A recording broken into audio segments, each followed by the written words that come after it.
এটা কিন্তু পুরোটা দেখাতে হবে, নিশ্চয়ই এডিট করতে পারবেন একদম। বেশ। দুর্গাপ্রসাদ করতে গিয়ে ফেলুদার ইনস্টিংক্ট কোথাও কাজে লাগলো?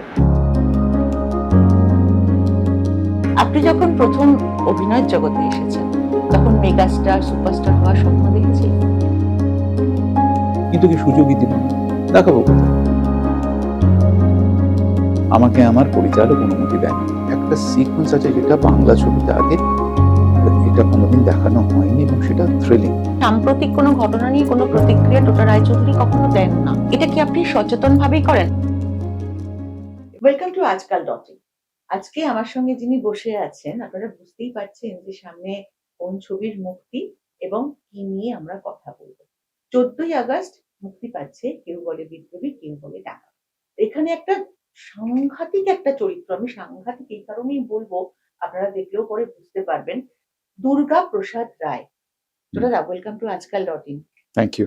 দুর্গা প্রসাদ রায়, একটু আমার প্রথমেই জানতে ইচ্ছে করছে এই চরিত্রটা কি আপনার কোনো স্বপ্নের চরিত্র বলতে পারেন? যে ধরনের চরিত্র দেখার জন্য স্বপ্ন দেখা যায় এটা অবশ্যই সেই গোত্রে পড়ে। কেন? তার কারণ হচ্ছে এই ধরনের চরিত্রে শৌর্য আছে, বীর্য আছে, সততা আছে, সাহস আছে এবং সর্বোপরি একটা হিরোইজম আছে, নায়কোচিত বিষয়টি আছে। আর তার থেকে বড় কথা, আপনি তো মানে বর্দি পড়তে খুব পছন্দ করেন আমরা যতটুকু জানি, এবং এই সমস্ত জায়গায় টোটাদার ক্যারেক্টারটাই অন্যরকম হয়ে যায়। কিন্তু দুর্গা প্রসাদ রায় এই যে চরিত্রটা বোধহয় 1968 এই সময়কার একটা হ্যাঁ, একদম একদম সময়। একদম ঠিকই বলেছো। ওটা ওই লেট 60s আর্লি 70s ওই সময়কার একটি চরিত্র। কিন্তু সেই সময় কিন্তু ফ্রিডম মুভমেন্টের সঙ্গে কোনো সম্পর্ক নেই। না, তাহলে এই চরিত্রটা কোথায় গিয়ে নিজের ছাপটা রাখবে? কিভাবে সম্পর্ক অনন্ত সিংহের সাথে? এবং আমরা যে পটভূমিকা দেখিয়েছি এই মুহূর্তে সেটা সম্বন্ধে বলতে পারবো না, ছবিটা দেখার পর বুঝতে পারা যাবে। কিন্তু অনন্ত সিংহকে সেই সময় কিছু কিছু কার্যকলাপে লিপ্ত হতে দেখা যায়, যার ফলে এই দুর্গাপ্রসাদ রায়কে আসরে নামতে হয়। কারণ তার কাছে খবর আসে যে এমন কিছু কাজ হচ্ছে যেটা সাধারণ পুলিশ কিছুতেই ধরতে পারছে না। আর এই ধরনের চরিত্ররা কি হয়, যেহেতু এরা কাজকে সম্মান করে, অযথা সুপিরিয়রদের সম্মান করে না, বিশেষ করে ইনকম্পিটেন্ট সুপিরিয়রদের তো একেবারেই নয়। সুতরাং তাকে খুব একটা ভালো পোস্টিং দেওয়া হয়নি, তাকে খুব একটা বড় বড় তদন্তে নেওয়া হয় না। কিন্তু যখন চাপে পড়ে পুলিশ ডিপার্টমেন্ট, এরকম প্রত্যেক পুলিশ ডিপার্টমেন্টে এরকম কিছু লোক আছে যারা অসম্ভব কম্পিটেন্ট, কিন্তু তারা দে আর নট ফেভার্ড। কিন্তু যখন চাপে পড়ে পুলিশ ডিপার্টমেন্ট, যখন জানে যে এখানে কম্পিটেন্স দরকার, এখানে তৈলমর্দনের কোনো জায়গা নেই, তখন এই ধরনের চরিত্রদের প্রয়োজন পড়ে। তো ঠিক তেমনই একটি সময় দুর্গাপ্রসাদ রায়কে আনা হয় এটি সমস্যা সমাধান করার জন্য। এই সমস্যার সমাধান করতে গিয়ে দুর্গাপ্রসাদ রায় এবং অনন্ত সিংহের পথ একে অপরের সঙ্গে ভিড়ে যায়। এটা মুখোমুখি সংঘর্ষ বলতে পারি অনন্ত সিংহ। প্রায় মুখোমুখি সংঘর্ষ। অনন্ত সিংহর চরিত্র থেকে আমরা যতটুকু জানতে পারি যে যেটাকে আমরা সাধারণ চোখে অন্যায় বলি, ওর কাছে সেটা ন্যায়, উনি ভালোর জন্য করেন। তাহলে দুর্গাপ্রসাদ কোন ট্র্যাকে যাবে? দুর্গাপ্রসাদও ন্যায়ের জন্যই করে, কিন্তু তার পথ আলাদা। অনন্ত সিংহ যেমন ন্যায়ের জন্য করেন, তার পথ উনি আলাদা পথ বেছে নিয়েছেন, ঠিক তেমনই দুর্গাপ্রসাদ রায়ও ন্যায়ের জন্যই করবেন, কিন্তু তার পথটা তার ডিপার্টমেন্ট, তার উর্দি, তার বিবেক, তার চাকরি বেঁধে দিয়েছে এবং সেই এথিক্সটা মেনেই চলে, এথিক্সের বাইরে কোনো কাজ করে না। এই দুর্গাপ্রসাদ চরিত্রটা করতে গিয়ে আপনি এই চরিত্রের প্রধান যে দিকটা, সে দিকটা কোনটা, কিভাবে করলেন? তার দিক হচ্ছে যে ক্রিমিনাল যত চালাকি হোক না কেন, সে কোথাও না কোথাও একটা ক্লু ফেলে যায়, এবং ওই একটি ক্লু যদি আমার হাতে আসে, অর্থাৎ দুর্গাপ্রসাদ রায়ের হাতে আসে, সে ঠিক খুঁজে খুঁজে খুঁজে খুঁজে শিকারী কুকুরের মতো, এবং তার সহকারীও একজন কুকুর, সেই কারণে কোনো পুলিশ অফিসার ওর সঙ্গে কাজ করতে চায় না। একজন কুকুর, ডগ স্কোয়াডের একজন কুকুর ওর সঙ্গী, ছবিতে যেটা দেখেছি ওয়াটসন, তাকে নিয়েই ওই খুঁজতে খুঁজতে ঠিক বেরিয়ে যায়। আর অফকোর্স অশোক বলে একজন আছে যে ওর জুনিয়র, সেটা আমাদের আমি ওকে টোটন বলেই ডাকি, তো করেছে। তো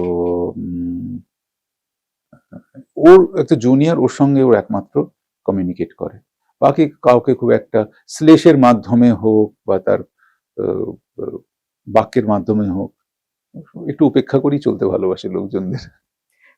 এই যে দুর্গাপ্রসাদ করতে গিয়ে ফেলুদার ইনস্টিংক্ট কোথাও কাজে লাগলো? খুব ভালো প্রশ্ন। একেবারেই না। আমি চেষ্টা করেছিলাম যে যাতে কোনো রকম ভাবে ফেলুদা দুর্গাপ্রসাদের মধ্যে না ঢোকে, কোনো রকম ভাবে কোনো একটি জেস্টারও যেন ওর সঙ্গে না মেলে। কারণ এটা তো এই দুজনেরই ধর্ম তো এক, সত্যান্বেষণ। তাই যেন কোনো রকম ভাবে যেন তাদের, আমার অভিনয় যেন ওই সত্তাটা যেন আলাদা করতে পারি, সেটা চেষ্টা করেছি। আমার মাথায় এলো, আপনি যেহেতু বললেন যে মানে অনুসন্ধিৎসু একটা নিয়ে দুর্গাপ্রসাদের ক্যারেক্টারটা, তাই সেই জন্যই মনে হলো যে কোনো ইনস্টিংক্ট। সাধারণত অভিনেতারা চেষ্টা করেন যে একটা চরিত্র থেকে যেন সম্পূর্ণ আলাদা হয়, যদিও ট্র্যাকটা একই থাকলে। আপনি যদি আজকে ফেলুদার জায়গায় কিরিটি করেন, নিশ্চয়ই আপনার সেই বডি ল্যাঙ্গুয়েজ, আপনার কথাবার্তা সবকিছু অবশ্যই আলাদা হবে। যদিও অন্য ছবির প্রসঙ্গ, তবু এখানে আমি না বলে পারছি না, শরৎচন্দ্র হিসেবে আপনাকে দেখে আর আপনার ওই অ্যাকসেন্টে কথা বলা দেখে আপ্লুত। ধন্যবাদ। মানে আগাম শুভেচ্ছা, ওটা দিলাম, এই ছবিটার জন্য তো আছেই, ওটার জন্য দিলাম। জিতের সঙ্গে আপনার প্রথম কাজ কেমন লাগলো? আর একটা প্রশ্ন এর সঙ্গে করে নিই, যেহেতু আমাদের সময়টা ভীষণ কম। আপনি যখন প্রথম অভিনয়ের জগতে এসেছেন, তখন মেগাস্টার, সুপারস্টার হওয়ার স্বপ্ন দেখেছিলেন? আচ্ছা, জিতের সম্বন্ধে আগে বলি। জিতের সঙ্গে আমার আলাপ প্রায় ওই সাথীর পর থেকেই আলাপ, তারপর আস্তে আস্তে আস্তে আস্তে দেখা হলে কথাবার্তার বলে না ভাইব ম্যাচ করা, তো সেটা ম্যাচ করে গেছিল। তো মোটামুটি প্রায় সমবয়সী আমরা, তো যে কারণে আমাদের ইনফ্লুয়েন্সেস গুলো, যে ছবিগুলো দেখে বড় হয়েছি, যে ছবিগুলো দেখে মনে হয়েছিল যে অভিনেতা হব, তা প্রায় একই আর কি। তো তো ভালো লাগা ছিল, ভালো একটা আলাপ ছিল। কাজটা করার পর পুরো পরিপূর্ণ জিতকে চিনতে পারলাম, দেখলাম কাজের প্রতি কতটা সিরিয়াস, বিশেষ করে এই চরিত্রটির প্রতি কতটা সমর্পিত ছিল। আর মজার মানুষ, আড্ডাবাজ মানুষ, গল্প করতে ভীষণ ভালোবাসে। এবং ওর একটা না, ওকে দেখলে হয়তো মনে হয়, বহু মানুষ হয়তো তাকে দেখে ভাবে উন্নাসিক, রিজার্ভড, তা নয়। কিন্তু ও ভীষণ গল্প করতে ভালোবাসে, ভীষণ মানুষ ভালোবাসে। কিন্তু আমরা তো জানি যে ভালো মানুষই করতে গেলে না, মানুষ সুযোগ নেবার চেষ্টা করে, একটু কম সম্মান করার চেষ্টা করে। এটা একদম মানে এখন এটা এস্টাবলিশড হয়ে গেছে। এখন না, বরাবরই। আগে ছিল একটু আড়ালে আবডালে, এখন একদম সামনাসামনি হয়ে গেছে। ভালো মানুষের দুর্বল ভাবে মানুষ ভাবে যে এর সুযোগ নেওয়া যেতে পারে, কিন্তু যেই দেখে কঠোর কঠিন হয়ে আছে, একটা বেফাঁস কথা বললে উল্টো দিক থেকে একটা প্রত্যুত্তর আসবে যেটা আমাকে সবার সামনে অপমানিত করবে, তখন মানুষ একটু সতর্ক হয়ে যায়। এবং আমি মনে করি প্রত্যেক স্টার সুপারস্টারদের এই একটা দ্বৈত সত্তা, যে একটা এমন একটা সত্তা কাল্টিভেট করা উচিত যেখানে মানুষ তার ভালো মানুষের সুযোগ যেন নিতে না পারে। এটা আমি আমার এক্সপিরিয়েন্স থেকে এবং বড় বেদনার এবং দুঃখের জায়গা থেকে বলছি। ভালো মানুষই করে অনেক কিছু খুইয়েছি, ভালো মানুষই করে আমার অনেক অপমান সহ্য করতে হয়েছে, কিন্তু কিছু কিছু জায়গায় যখন আমি কঠিন হয়েছি, এটা পরবর্তীকালে, তখন দেখলাম সব লাইনে পড়ে গেছে। তো দেখলাম যে না, ভালো মানুষই সবার জন্য না। এবারে আমার আরেকটা প্রশ্ন ছিল। হ্যাঁ, না, প্রথমে যখন এসেছিলাম সুপারস্টার মেগাস্টার, দেখো মেগাস্টার সুপারস্টারটা না অনেক পরের ব্যাপার। ওটা হচ্ছে যেন, আমি যখন এসেছিলাম তখন তো ক্লাস 1-2-তে, ইচ্ছে ছিল বড় হব। ক্লাস 1-2-তে তো আমরা জানি না কি করব। আর সুপারস্টার মেগাস্টার হচ্ছে ইউনিভার্সিটি লেভেল। সুপারস্টার মেগাস্টার ভীষণ বাণিজ্যিক। কেন বাণিজ্যিক? কারণ এই তকমাটা তখনই দেওয়া হয় যখন তোমার ছবিগুলো বাণিজ্য সফল হয়, তাকে এতটা ব্যবসা করতে হয়, অর্থাৎ এতটা লগ্নির বিনিময়ে এতটা ব্যবসা করতে হয় এবং ধারাবাহিকভাবে সেই ছবি চলতে হয়, তবে গিয়ে পাওয়া যায় এই বিশেষণগুলো। এটা নিজে নিজে বসিয়ে নিলে বা ফ্যান ক্লাব দিয়ে দিলে হয় না, অর্জন করতে হয়। তো আমার মনে হয়েছিল যদি কোনোদিন অর্জন করতে পারি, এবং অর্জন করার জন্য তোমার সুযোগ পেতে হবে। আমার মধ্যে প্রচুর ট্যালেন্ট আছে আমি ভাবছি, কিন্তু কি সুযোগই দিল না, দেখাবো কোথায়? আমি সেটা আপনার ক্ষেত্রে হয়েছে। প্রথম দিকে তো হয়েছিল, সেটা আমারও দোষ, আমিও অনেক ভুলভাল ছবি করেছিলাম ইনিশিয়ালি। কিন্তু করতে তো হয়। আপনি কি মনে করেন যে ধরুন বছরে ১টা ২টো ছবি করব, নাকি সারা বছরে আমি ট্র্যাকে থাকার জন্য ছবি করব? এটা কি ভাবেন না? নাকি এর উল্টোটাই ভাবেন? না, আমি বছরে কম ছবি করলে পরে ভালো হয়, কিন্তু আমাদের যে আর্থিক কাঠামো সেটা আমাকে এই অনুমতি দেবে না। আমি বছরে ১টা ২টো ছবি তখনই করতে পারি যদি আমি জিৎ বা দেব লেভেলে যেতে পারি কোনোদিন, যেটা সম্ভব নয়, এখন তো একেবারেই নয়। তাহলে আমি যে অর্থ উপার্জন করব, আমার বছরে একটা করলেও হয়ে যাবে।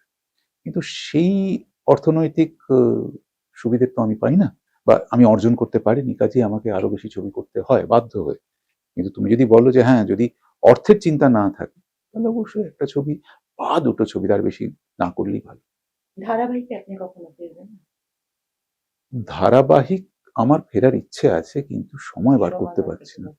ধারাবাহিক অনেকে নাকশিট করে, আমার অত্যন্ত প্রিয় একটি মাধ্যম। কারণ ধারাবাহিক যদি সঠিকভাবে এবং সেই ভক্তি শ্রদ্ধা দিয়ে করা যায়, অনেককে দেখি তারা কাজ করে ধারাবাহিক, ঠিক আছে সিরিয়াল তো, কেন এই কথাটা? সিরিয়াল দিয়ে কত লোকের কাছে পৌঁছানো যায় সে তো আমি আমার জীবনে দেখেছি, শ্রীময়ী করে। উফ! মানে এটা আমাদের কাছে যেমন দুঃখের খবর তেমন আনন্দেরও খবর। যে টোটাদা এখন ধারাবাহিকে ফিরতে পারছেন না, এটা আমাদের দুঃখের। ঠিক ওই উল্টো পিঠটাতেই আছে যে টোটাদা ধারাবাহিকে ফিরতে হচ্ছে সময়ের অভাবে, তার মানে টোটাদার সামনে এখন অনেক কাজ আছে। হ্যাঁ, ঈশ্বরের আশীর্বাদে, তোমাদের শুভেচ্ছায় এখন পর পর কাজ, এত কাজ, এই কাজের জোয়ার আমি কলকাতা, মুম্বাই মিলিয়ে। আমি শুধু কলকাতার কথা বলছি, মুম্বাই তো আলাদা। এখন আমি এমন হয়ে গেছে, মুম্বাইতে সময় দিতে পারছি না। আমাকে ওখান থেকে আমার ম্যানেজার বারবার বলছে, কি ব্যাপার, আপনি কি আর আসবেন না এখানে নাকি? আমার এই কাজের জোয়ার আমি আমার 30 বছরের ক্যারিয়ারে দেখিনি। আমি একটা আমি একটা শেষ করতে পারছি না, আমার তার কাছে দুটো করে অফার চলে আসছে। হলিউডের অফারও তো ছিল আপনার কাছে। হ্যাঁ, হ্যাঁ, একটা ছিল, এবং তাদের এটাও ভালো লেগেছিল, আমার অডিশনটা ভালো লেগে গেছে, ফাইনাল করে ফেলেছিল। ওই একটা রিজনের জন্য আমি করি। টোটাদা এই যে পথিকৃৎ বসু পরিচালক, পথিকৃৎকে আমরা দেখি খুব শান্তশিষ্ট একজন মানুষ।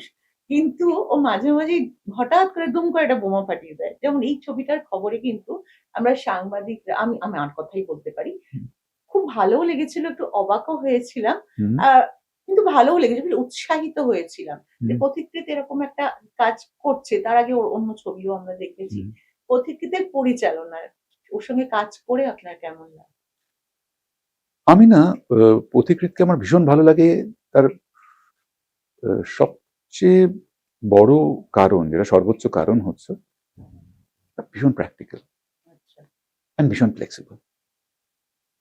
বাংলা ছবিতে পরিচালনা করতে গেলে এই দুটো গুণ থাকা খুব দরকার। অসম্ভব প্র্যাকটিক্যাল হতে হয় এবং অসম্ভব ফ্লেক্সিবল হতে হয়। সবার কথা ভাবতে হয়, প্রডিউসারের কথা ভাবতে হয়, অ্যাক্টরদের কথা ভাবতে হয়, টেকনিশিয়ানদের কথা ভাবতে হয়, সর্বোপরি script, honesty towards the script, এটাও ভাবতে হয়। তো ওর ওই ফ্লেক্সিবিলিটিটা আছে ওর চিন্তা ভাবনায়, ওই সবাইকে নিয়ে যেন আমরা এগিয়ে যেতে পারি, সবার ইচ্ছে অনিচ্ছে, সবার দৃষ্টিভঙ্গি ইনকর্পোরেট করে যেন এগোতে পারি, সেটা করতে পারি। এইটা বড় গুণ, এটা সবাই করতে পারে না। এই ছবিতে অ্যাকশনের তো প্রচুর জায়গা আছে নিশ্চয়ই, আছে, এবং সেটা জিতের সঙ্গেই আছে। তো টোটা রায়চৌধুরীকে কি বডি ডাবল ইউজ করতে হলো, না নিজেই করলেন সবকিছু? কয়েকটা স্টান্ট, কয়েকটা মানে খুবই কম, হাতে গোনা একটা বা দুটো, সেটা বিকজ অফ সেফটি আমাকে আমার পরিচালক অনুমতি দেননি। বাকি আমি সব কিছু নিজে করেছি। আক্ষেপ হয়েছে? আমি বলেছিলাম যে এটা আমি করি, হ্যাঁ একটু এক দুবার একটু টাইম, বোঝে না এইগুলো এতটাই ডেঞ্জারাস যে করতে গেলে যদি তোমার চোট লাগে, আমার শিডিউলটা ভেস্তে যাবে। আমরা শিডিউলটা ভেস্তে গেলে পরবর্তীকালে শিডিউল সাজানো আমাদের পক্ষে এই অর্থনৈতিক পরিকাঠামোতে আমার পক্ষে সম্ভব নয়। কাজেই তোমাকে এই রিস্কটা আমি নিতে দিতে পারি না। সেটা জিতের ক্ষেত্রেও ঘটেছে। আমাদেরকে কয়েকটা জায়গায় বলেছে দয়া করে তোমরা করো না, কারণ আমরা দুজনেই বডি ডাবল ছাড়া ম্যাক্সিমাম মানে কি তুমি বলতে পারো 98% আমরা বডি ডাবল ছাড়া করেছি। কয়েকটা অফকোর্স কয়েকটা জিনিস যেটা প্রফেশনাল ছাড়া করা সম্ভব নয়, এমন কয়েকটা স্টান্ট আছে। প্রচুর অ্যাকশন দৃশ্য আমরা দেখেছি আপনাকে। হুম। সেখানকার অ্যাকশন হুম। আর এখানকার অ্যাকশনের মধ্যে নিশ্চয়ই তফাৎ আছে। হ্যাঁ, এই বড়। তফাৎটা কোথায়? এইবার এটা আমি বলতে পারছি না এই কারণে, কারণ একটি সিকোয়েন্স আছে, এটা আমার ধারণা বাংলা ছবিতে সেটা আজ পর্যন্ত দেখানো হয়নি। আমার ধারণা, আমি ভুলও হতে পারে, আমি তো সব ছবি দেখিনি, কিন্তু আমার ধারণা এই একটা সিকোয়েন্স আছে যেটা বাংলা ছবিতে আগে এটা কোনোদিন দেখানো হয়নি, এবং সেটা থ্রিলিং। মানে আমরা নিজেরা করতে গিয়ে আমরা এত আনন্দ হয়েছে, পরে যখন স্ক্রিনে দেখেছি ভীষণ ভালো লেগেছে। যদি ৩-৪টে বাণিজ্যিক ছবি থাকে, হুম। আমরা সব ছবি বাণিজ্যিক, তথাকথিত বাণিজ্যিক ছবি এবং পিরিয়ড পিস থাকে ৩-৪টে। টোটা রায়চৌধুরী আগে কোনটাকে মত দেবেন? মানে তুমি বলতে চাইছো যে আমরা বাণিজ্যিক এটাকে পিরিয়ড পিস বলতেই পারি। কেউ বলে পিরিয়ড, বিপ্লবী বলতে এটা পারি। কিন্তু বাণিজ্যিক ছবি আদ্যপান্ত, আদ্যপান্ত কিন্তু পিরিয়ড পিসও। পিরিয়ড পিসও। ইতিহাসের পাতার দেখো, জায়গা আছে ক্যারেক্টারের।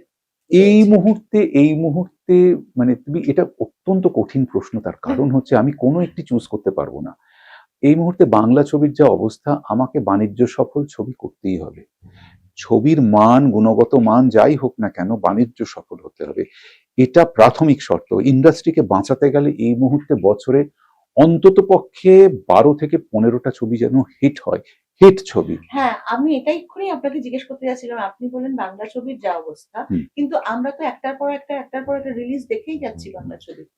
না সে তো সব, প্রিমিয়ার সে হচ্ছে, তো সে তো সব, সবই হচ্ছে, না না সে ট্রেলার তো লঞ্চ সব হচ্ছে। না, এই ব্যাপারে আমার একটা কথা বলার আছে। সব ইন্ডাস্ট্রিতেই হয়। হুম, তুমি বলো না, আমি হিন্দি ছবির তোমাকে উদাহরণ দিচ্ছি। হুম, কটা হিন্দি ছবি তুমি আলোচনা হিট, করো? হ্যাঁ, না হিটও ছেড়ে দাও, কটা হিন্দি ছবি নিয়ে তুমি আলোচনা করো? হুম। 20, 25, 30? না, না। 30টাও হয় না? কটা হিন্দি 20তেও না, ছবি? 20তেও আসে না। 20তেও আসে না। না, কটা হিন্দি ছবি হয়? ম্যাক্সিমাম 5টা ছবি নিয়ে আলোচনা করা আলোচনা যায়। হয়। বছরে কটা হিন্দি ছবি হয় জানো? 280টা। তার মানে 260টা ছবি সম্পর্কে তুমি ওয়াকিবহালও না। তুমি জানো না সেটা কবে, কোথায়, কিভাবে রিলিজ হচ্ছে। সব ইন্ডাস্ট্রিতে অনেক ছবি হবে। কিছু ছবি হিট হবে, কিছু ছবি অ্যাভারেজ হবে, কিছু ছবির উদ্দেশ্যই হচ্ছে বিশেষ বিশেষ কিছু সেন্টারে চালানোর জন্য। ছবি প্রচুর হবে, হতেই থাকবে, তবেই না ইন্ডাস্ট্রি। আমি যদি মনে করি যে এই গুটি কতক ছবি হবে, গুটি কতক হিরো হিরোইন ডিরেক্টর কাজ করবে, তাহলে সেটাকে ইন্ডাস্ট্রি বলা যায় না, সেটাকে কটেজ ইন্ডাস্ট্রি বলতে হয়। তো এটা হবেই, ছবি হবে, হ্যাঁ অবশ্যই। তার মধ্যে সেই কারণে আমরা বড় ছবি এই তকমাটা দিয়েছি। বড় ছবি মানে সব দিক থেকে বড়, বড় প্রডিউসার, বিগ বাজেট। বড় ডিরেক্টর, বড় বাজেট, বড় স্টার্স, বড় স্কেল, তবে না বড় ছবি। তবে চাপ একটা থাকে এই ছবির ব্যবসা নিয়ে। অবশ্যই প্রোডিউসার পরিচালক নয়, অভিনেতাদের কাছেও একটা চাপ। আমার কাছে চাপ একটা, এইটা প্রথম থেকেই চাপ ছিল। তার কারণ জানো তো, এটা প্রত্যেকের স্বার্থ, বিশেষ করে আমার স্বার্থের জন্য। তার কারণ আমার প্রডিউসারের ঘরে যদি টাকা আসে, সেটা যদি আমার ছবির মাধ্যমে আসে, তাহলে ধরে নিতে পারি সেই প্রডিউসার ওই টাকাটা দিয়ে আরো 2টো ছবি করবে, এবং সেই ছবিগুলোতে আমার সুযোগ পাওয়ার সম্ভাবনা প্রবল, কারণ যেহেতু আমার ছবি থেকে টাকা এসেছে। সেই কারণে একটা হিট ছবির অংশ হওয়া বা আমার ছবিটা যাতে হিট হোক, এটা আমি সবসময় চেয়েছি, বাণিজ্যিকভাবে সফল হোক। প্রডিউসার যদি টাকা না পায়, তাহলে ছবি তো আমাকে এনএফডিসি পয়সা দিচ্ছে না বা সরকার পয়সা দিচ্ছে না, ইন্ডিভিজুয়াল প্রডিউসার পয়সা দিচ্ছে। তাকে তো টাকা লগ্নিকৃত অর্থ অন্তত সেটা যেন ফেরত দিতে পারি, এটা করতে হবে। এই যে ধরুন যেটা আপনাকে যখন আপনার যে সোশ্যাল মিডিয়া আমরা দেখি, সেখানে শুধু আপনার কাজের খবরই থাকে, সব সময় কাজের খবর থাকে। সেখানে সাম্প্রতিক কোনো ঘটনা নিয়ে কোনো প্রতিক্রিয়া টোটা রায়চৌধুরী কখনো দেন না। হ্যাঁ, এটা কি আপনি সচেতন ভাবেই করেন? আমি দুটো প্রসঙ্গ বলে দিচ্ছি আপনাকে। একটা হচ্ছে যেমন এই যে ফেডারেশন, কনফেডারেশন নিয়ে যে একটা চাপা উত্তেজনা চলছে, সেটা কম বেশি সমস্ত অভিনেতা অভিনেত্রীদের কাছে এটা চিন্তার বিষয় যে আগামী দিনে কি হতে চলেছে। কারণ তারা একটা ব্যাড ফেস দেখে এসেছেন কেউ কেউ তার মধ্যে। একটা অসংলগ্ন জিনিস দেখে এসেছেন। দ্বিতীয়ত হচ্ছে এই মুহূর্তে সবথেকে মানে আলোচ্য যে বিষয়টা, সেটা হচ্ছে সিজেপি এবং ছাত্র আন্দোলন। এই দুটো বিষয় মানে ওটা নিয়েও আমি দেখিনি আপনি সচেতন ভাবেই, জানি না চুপ করে থেকেছেন কিনা। কিন্তু এই বিষয়টা নিয়ে কি আপনার সত্যি কিছু বলার নেই বা আপনি বলতে চান না? না, চুপ করে থাকিনি, কিন্তু সোশ্যাল মিডিয়াতে পুরো সম্পূর্ণ চিত্রটি না জেনে প্রতিক্রিয়া দেওয়াটা আমি মূর্খামি মনে করি। আমি ছোটবেলা থেকে যে শিক্ষাটা পেয়েছি সেটা হচ্ছে কিছু বলার আগে, বিশেষ করে গুরুত্বপূর্ণ কিছু বলার আগে সম্পূর্ণ বিষয়টা সম্পর্কে আমাকে জানতে হবে। অর্ধেক জেনে বা অন্যরা যেহেতু প্রতিক্রিয়া দিচ্ছে বলেই আমাকে প্রতিক্রিয়া দিতে হবে, এই আগ বাড়িয়ে এই বোকামিটা আমি কোনোদিন করি না। আজ পর্যন্ত কেউ দেখেনি যে আমি কোনো প্রতিক্রিয়া দিয়েছি, এবং যেচে প্রতিক্রিয়া আমি দিতে চাই না। এই যে তুমি প্রশ্ন করছো, আমি কি বলছি তোমাকে না এই প্রশ্নের উত্তর আমি দেব না? না, আমি সোশ্যাল মিডিয়াতে আমার কাজের খবর পোস্ট করি, কিন্তু কেউ যদি আমায় প্রশ্ন করে তখন আমি আমার প্রতিক্রিয়া জানাই, আগবাড়ি আমি কিছু জানাই না। এই বিষয়টি এতটাই গুরুত্বপূর্ণ, আমাকে পুরো বিষয়টাকে জানতে হয়েছিল যে এক্স্যাক্টলি কি এর একটা হিস্ট্রি আছে। এই হিস্ট্রিটা না জেনে হঠাৎ করে একটা বলা, এবং যারা যারা কুশীলব এই মঞ্চে তাদের সম্বন্ধে পরিপূর্ণরূপে অন্তত 80% অব্দি জ্ঞান আরোহণ না করে মুখ খোলাটা, আমি মনে করি সেটা বিচক্ষণতার পরিচয় দেওয়া নয়। এবার আসি তোমার প্রশ্ন, এবার তুমি বলো কিসের প্রশ্ন? এই যে ছাত্র আন্দোলন, এই যে ছাত্র আন্দোলন হচ্ছে, প্রশ্নপত্র ফাঁস হচ্ছে, তাই এটা বিশাল আমরা একটা সময় দেখেছি বাংলাদেশের ছাত্র আন্দোলন কোন কি রূপ নিয়েছিল। তো এই ছাত্র আন্দোলন যেটা হচ্ছে, ওদের যে দাবি, ওদের যে সেটা নিয়ে আপনি কি বলবেন? এবং তার বদলে কালকে কলকাতাতেও একটা সাংঘাতিক ঘটনা ঘটে গেছে, সাংবাদিকদের ওপরও আক্রমণ হয়েছে। এই বিষয়টা নিয়ে আপনি কি বলবেন? মানে আমি যদি বলি ছাত্রদেরই আপনি কিছু বলুন। বেশ, কারণ নেতা মন্ত্রীদের কিছু বলার অধিকার আমাদের নেই, বা না অধিকার আছে, অধিকার আছে, কিন্তু আমরা সেটা অধিকার আছে, হ্যাঁ এক্স্যাক্টলি অধিকার আছে, অধিকার আছে।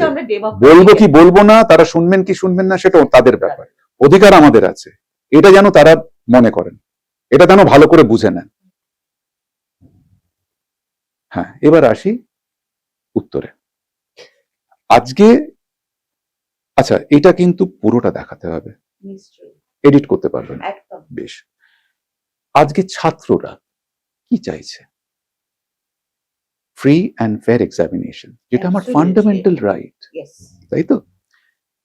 এটা কি প্রথমবার নিট পরীক্ষার পেপার ফাঁস হয়েছে? না, এর আগে হয়েছিল 2024 সালে। গত 5 বছরে আর কি কি পেপার লিক হয়েছে? একটা পেপার এক্সাম লিকের একটা মাফিয়া তৈরি হয়েছে, যারা বিভিন্ন কম্পিটিটিভ এক্সামের পেপার লিক করছে। লিক মানে কি? তারা সেটাকে বিক্রি করছে এবং হাজার হাজার কোটি টাকার অর্থ তারা উপার্জন করছে, আর ভালো ছাত্ররা বঞ্চিত হচ্ছে। এবার আসি ছাত্ররা। আমি কিন্তু সিজেপি সম্পর্কে এখনো পুরো কিছু জানি না, তাই তাদের হয়ে বা তাদের বিরুদ্ধে কোনো কথা আমি বলবো না। একটি পার্টি ফর্ম হবার পর, একটি সংগঠন ফর্ম হবার পর তাকে ন্যূনতম 1000 দিন আগে অবজার্ভ করতে হয়, which is around 3 years। তারপর তার সম্বন্ধে একটা সম্যক ধারণা সৃষ্টি হয়, তারপর তার সম্বন্ধে বা তার বিরুদ্ধে বলা যায়। সিজেপি ফর্ম হয়েছে, 1000 দিন হয়নি, তাই তাদেরকে আগে অবজার্ভ করি, তাদের সম্বন্ধে জানি, তারা কিভাবে তাদের শক্তি সংগঠিত করে কোন পথে এগোচ্ছে সেটা আগে জানি, তারপর তাদের সম্বন্ধে বলবো। কিন্তু ছাত্ররা, তাদের দাবি ছিল যে আমি ফ্রি অ্যান্ড ফেয়ার ইলেকশনস চাই, ফ্রি অ্যান্ড ফেয়ার এক্সামিনেশনস চাই, এবং সেটা তো তার ফান্ডামেন্টাল রাইট, এবং তাদের তো এই দাবি মানতেই হবে। এবং কার জন্য লড়ছে? এই যে নিট পরীক্ষা, যদি প্রশ্নপত্র ফাঁসটা যদি জনসমক্ষে না আসতো, এবং কেউ এই চৌর্যবৃত্তি করে কেউ যদি ডাক্তারি পরীক্ষার সুযোগ পেতেন, 5 বছর পর তো সে ডাক্তার হতো, এবং সে কাকে চিকিৎসা করতো? আমাদের মতো সাধারণ মানুষ। যে পুলিশটা নির্দয়ভাবে ডান্ডা মারছে তার বাড়ির লোকজনদেরই চিকিৎসা করতো। আমরা তো আর নেতা মন্ত্রী নই যে হাঁচি কাশি হলে সিঙ্গাপুর যাবার মতো এথি বা অর্থ বা সুযোগ আমাদের থাকবে। আমাদের তো আশেপাশে ডাক্তারদের কাছে যেতেই হবে, তাই না? এবং সেখানে চোরামি করে কেউ যদি ডাক্তার হয়, সে তো চিকিৎসা করবে না, সে একটা মানুষ মারার কল তৈরি হয়েছে। সে মানুষকে না মারলেও তাকে আর্থিকভাবে মেরে ফেলবে, কারণ ওর টাকাটা তো তাকে তুলতে হবে। ছাত্ররা তো এর বিরুদ্ধে গেছে। অন্যায়টা কি করেছে? যেভাবে দিল্লি পুলিশ এটাকে হ্যান্ডেল করেছে, It left a lot to be desired. That is not policing. তোমাকে যদি টিয়ার গ্যাস মারতে হয়, লাঠি মারতে হয়, মহিলাকে সপাটে চড় মেরে দিল একজন, করতে হয় করো। তাহলে এই এক্সাম মাফিয়াদের ধরে ধরে আনো, তাদের লাঠি পেটা করো, তাদের তুমি টিয়ার গ্যাস মারো, তাদেরকে ওই ওই পেরেক লাগানো লাঠি দিয়ে মারো। অবাক কাণ্ড কোথায় জানো? ছাত্রদের সাহসিকতা দেখো। তারা জানে তাদের ফেস ম্যাপিং হচ্ছে, তারা জানে তাদের ভবিষ্যৎ অন্ধকার হয়ে যেতে পারে, তবু তারা মুখ ঢাকছে না। অথচ পুলিশ, তারা মুখ ঢেকে আছে, হেলমেট পরে আছে, বর্ম পরে আছে, নেম প্লেট লাগাচ্ছে না, আর সেখানে তারা ছাত্র পেটাচ্ছে। কিন্তু ছাত্রদের এই একই নিঃশ্বাসে আরেকটা কথা বলতে চাই, সব সময় মনে রাখবে তোমরা যে তোমাদের এই সৎ সাহসিক যে পদক্ষেপ, এটা কিন্তু হাইজ্যাক করার জন্য অনেকে হাইজ্যাক করার চেষ্টা করছে, অলরেডি চেষ্টা শুরু হয়ে গেছে। এই মুভমেন্টটাকে হাইজ্যাক করে যে যার ব্যক্তিগত যা উদ্দেশ্য সফল করার চেষ্টা করছে। কিছু দেশের লোক আছে, বিরোধীরা আছেন, দেশের লোক কিছু আছেন, বাইরের শক্তি দ্বারায় স্পন্সার্ড কিছু লোক আছেন। তারা ঢুকে গিয়ে এই যে সাংবাদিক পেটানো, তোমার কি মনে হয় এটা ছাত্ররা করছে? না, কোন ছাত্র সাংবাদিকদের গায়ে হাত দেবে না। তারা করছে ছাত্র বেশি কিছু লোক। এবং তোমরা নিশ্চয়ই অনেকে ইতিহাস পড়ে না, ছাত্ররা তোমরা তো পড়ো, ছাত্রছাত্রীরা খেয়াল করে দেখবে আমাদের প্রতিবেশী দেশগুলোতে বেশ বেশ কিছু মুভমেন্ট হয়েছে দেশটাকে ডিস্টেবিলাইজ করার জন্য। তখন তোমাদের সামনে রেখে পেছনে কিছু লোক তোমাদের উদ্দেশ্যটাকে ব্যবহার করেছে। তোমরা দেখলেই বুঝতে পেরে যাবে, আশেপাশে দেখলেই বুঝতে পেরে যাবে এর কারা ছাত্র আর কারা ছাত্র নন। যারা ছাত্র নয় তাদেরকে প্লিজ একদম দূরে সরিয়ে রাখো। কারণ তারা কি করবে জানো তো? তোমাদের সামনে রেখে পেছন থেকে সমস্যা সৃষ্টি করবে। তারপর যদি কোনো ওখান থেকে প্রত্যাঘাত আসে, পেলেট গান, রাবার বুলেট হোক, যাই হোক না কেন, ডান্ডা হোক, হোয়াটএভার, তোমাদের হাত পা ভাঙবে, তোমাদের চোখ নষ্ট হবে, তোমাদের হয়তো প্রাণও চলে যেতে পারে। এরা পেছনে কিন্তু এদের কিচ্ছু হবে না। সতর্ক থেকো। আর সরকারকে বলি, সরকার অবশ্যই এখন চাপে পড়েই হোক আর যে করেই হোক একটা পদক্ষেপ নিয়েছে। 42 জনকে স্যাক করেছে, আজকেই পড়লাম। ওখান থেকে ঢেলে সাজানো হচ্ছে। হ্যাঁ, এটা 3 সপ্তাহ আগে করলে এই সমস্যাগুলো হতো না, but nevertheless it's better late than never. আশা করছি সবকিছু সঠিক হয়ে যাবে, শান্ত হবে। বাট হতাশ, যেভাবে ছাত্রদের উপর যে ভিজুয়ালস গুলো দেখেছি, যেভাবে ছাত্রদের মারা হয়েছে, এটা এটা হৃদয় বিদারক, হৃদয় বিদারক। এটা এটা হয় না। আমরা বলি আমরা গণতন্ত্রের মাতৃকা, আমরা বলি তো, দাবি করি যে মাদার অফ ডেমোক্রেসি। তো in a democratic setup, my dear sirs and madams, you are not supposed to maim, injure or hit a student who's asking for his or her basic rights. কিন্তু 14ই August আপনারা পর্দায় দুর্গা প্রসাদ রায় যাকে দেখবেন, তিনি কিন্তু একজন নির্ভীক, সৎ এবং সাহসী পুলিশ অফিসার। এবং শুধু তাই নয়, তিনি যে কাজটা করবেন আমরা আশা করতে পারি, আমরা এখনো দেখিনি চরিত্রটাকে, সেটা কিন্তু আইনের পথ মেনেই করবেন, তাই তো? একদম। আমি সবসময় মনে করি সৎ এবং আইনের পথ মেনে চলাটা এক সুনাগরিকের কর্তব্য। টোটালা এই যে মানে একটা কথা বলবো, মানে সেটা হচ্ছে যে আপনি তো খুব ভালো হাত দেখতে পারেন, তো ওই পারতাম একটি সময়, না এখনই তোমাকে থামিয়ে দিচ্ছি। কারণ এটি একটি বিদ্যা যেটা যেটা হচ্ছে, মানে এটা অনেকে বিদ্যা বললে আবার লাফিয়ে উঠবে, কোথায় বিদ্যা, কি বিদ্যা, কিন্তু এটা সত্যি একটি বিদ্যা, প্রায় অবলুপ্ত বিদ্যা। কারণ পামিস্ট্রি, এটা কিন্তু এটা শেখার, এটা শিখতে হয়, এটা 20 বছরের একটি অনুশীলন লাগে এবং নিয়মিত সেই এটাকে প্র্যাকটিস করতে করতে করতে এটা এটাকে আরো পলিশ করতে হয়, এটা চট করে হয়ে যায় না। কাজেই এটা আমি ইনিশিয়ালি চেষ্টা করেছিলাম, কয়েকটা প্রেডিকশন মিলে গেছিল বহু বছর আগে। তারপর দেখলাম এত কঠিন যে আমি রণে ভঙ্গ দিই।